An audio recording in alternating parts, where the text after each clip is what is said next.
Na presné zameranie predmetu používame 2D kód, lebo k nemu existujú štandardizované algoritmy rozpoznávania.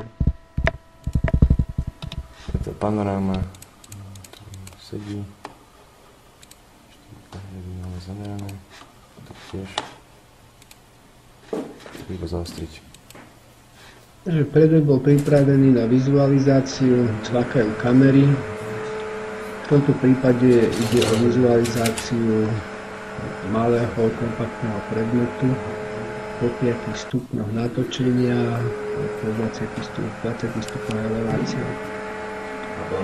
Tu je vidieť, ako sa natáča predmet.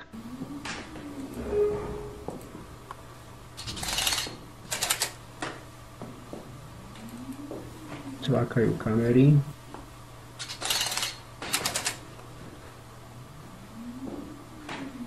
Z toho vznikajú digitálne objekty, ktoré sa automaticky ukladajú, automaticky dostávajú identifikátory a názvy odvodené od názvu predmetu.